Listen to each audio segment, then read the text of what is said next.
It doesn't seem like God is always good. He makes Isaac come within moments of killing his own son. He kills people in the flood and in the Red Sea. He gives favor to Israel's armies to kill their enemies. These just don't seem like good things. How do you view these events? They're good things. Yeah, no problem. Next one. You got a book coming out on this someday, don't you? Some year. Very good question. I so empathize with the question.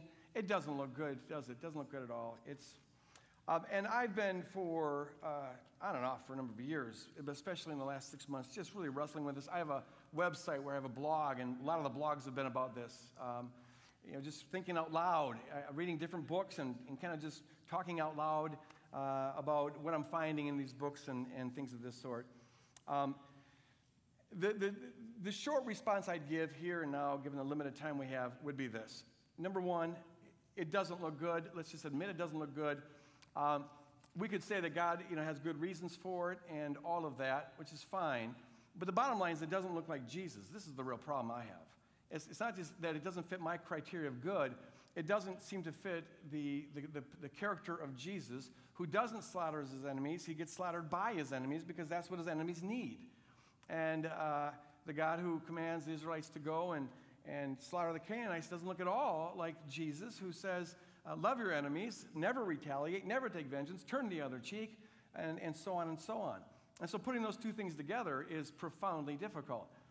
I think it's very, very, very important, all important, this is the deal breaker, that we understand that as followers of Jesus, our call is to follow Jesus.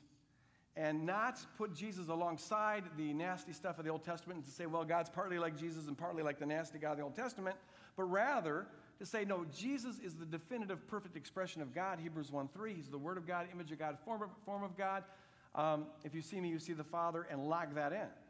And so we may still have a lot of questions about the Old Testament, I do, but I can't ever let that qualify this. Don't throw away the known because of the unknown.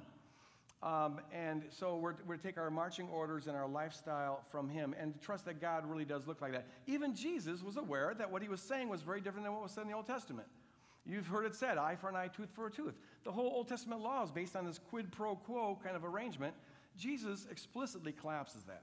He says, yeah, that's what you've heard, but I say unto you that to never retaliate, turn the other cheek, don't resist an evildoer, and things of that sort. There's a number of ways of approaching this that we don't have time to get into now. Check out my website for the last 6 months. You'll find various explorations on ways of resolving it, but I can't go into that now unless Paul wants to go into it now. Check the website out. All right, there you go. GregBoyd.org, you'll get there.